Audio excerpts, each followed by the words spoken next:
Santapan Harian Rabu 13 Juli 2022.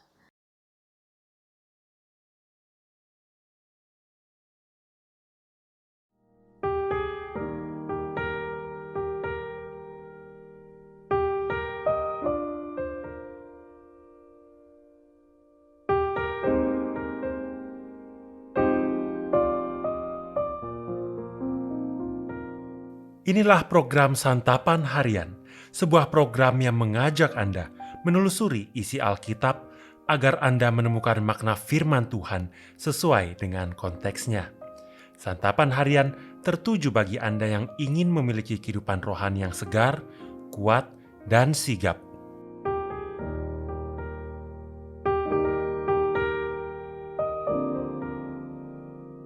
Hari ini kita akan membaca Roma pasalnya yang ke-12, ayat yang pertama hingga ayatnya yang ke-8. Namun sebelumnya, mari kita berdoa. Sang Firman yang hidup, Kristus Yesus, bimbinglah kami pada kebenaran sabda-Mu. Di dalam nama-Mu, Yesus Kristus Sang Terang Firman, kami berdoa. Amin. Roma pasal 12 ayat 1-8. Karena itu saudara-saudara, demi kemurahan Allah aku menasihatkan kamu, supaya kamu mempersembahkan tubuhmu sebagai persembahan yang hidup, yang kudus, dan yang berkenan kepada Allah. Itu adalah ibadahmu yang sejati. Janganlah kamu menjadi serupa dengan dunia ini, tetapi berubahlah oleh pembaruan budimu, sehingga kamu dapat membedakan manakah kehendak Allah, apa yang baik, yang berkenan kepada Allah, dan yang sempurna. Berdasarkan kasih karunia yang dianugerahkan kepadaku, aku berkata kepada setiap orang di antara kamu, janganlah kamu memikirkan hal-hal yang lebih tinggi daripada yang patut kamu pikirkan, tetapi hendaklah kamu berpikir begitu rupa, sehingga kamu menguasai diri menurut ukuran iman yang dikaruniakan Allah kepada kamu masing-masing. Sebab sama seperti pada satu tubuh kita mempunyai banyak anggota, tetapi tidak semua anggota itu mempunyai tugas yang sama. Demikian juga kita, walaupun banyak, adalah satu tubuh di dalam Kristus, tetapi kita masing-masing adalah anggota yang seorang terhadap yang lain. Demikianlah kita mempunyai karunia yang berlain-lainan menurut kasih karunia yang dianugerahkan kepada kita. Jika karunia itu adalah untuk bernubuat, baiklah kita melakukannya sesuai dengan iman kita.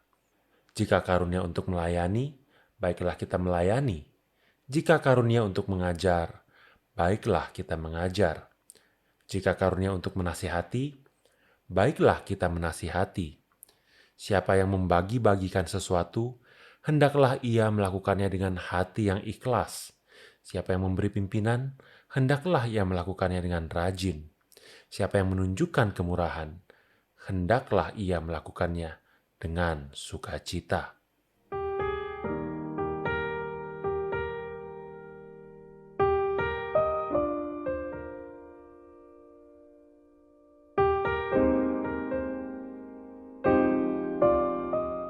Sahabat Santapan Harian, apa yang kita lakukan setelah mendapatkan sesuatu yang penting dan berharga dengan cuma-cuma?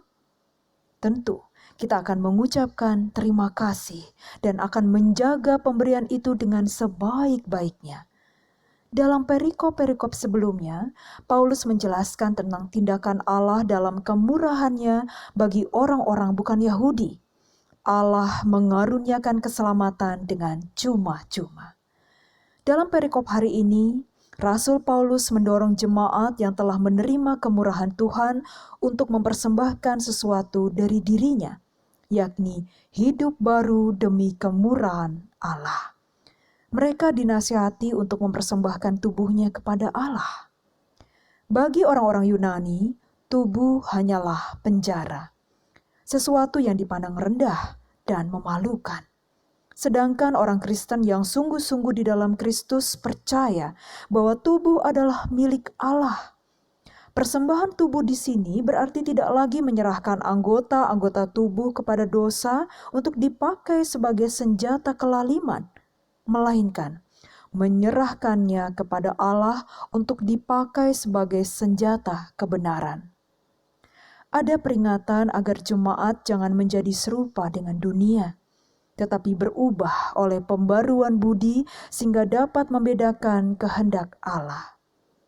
Jemaat di Roma diminta untuk hidup berpusat pada Kristus, bukan lagi berpusat pada diri sendiri. Menurut Paulus, proses selanjutnya dari hidup baru juga harus tercermin dalam kehidupan bersama di dalam persekutuan sebagai tubuh Kristus. Dalam hal ini, Paulus mendorong jemaat di Roma untuk saling mengenal dan saling menerima, serta menggunakan karunia Allah untuk bersama-sama membangun jemaat.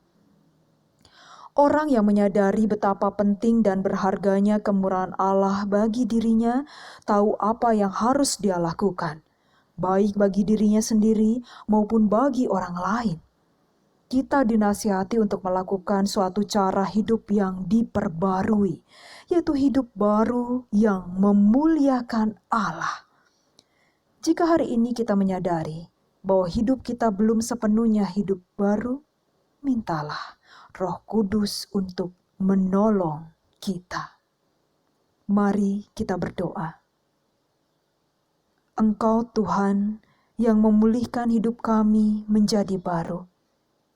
Engkau Tuhan yang menyempurnakan segalanya dan menjadi indah. Anugerah kasih-Mu ya Tuhan tak pernah berhenti memenuhi hidup kami. Kami berikan hati kami untuk menyembah-Mu. Kami berikan jiwa kami untuk memuliakan nama-Mu. Kami berikan diri ini untuk menjadi alat panggilan-Mu. Sebab Engkaulah Allah keselamatan. Engkaulah Yesus, Sang Juru Selamat, Sang Sumber Kasih. Di dalam nama-Mu, Yesus Kristus, kami bersembah. Amin.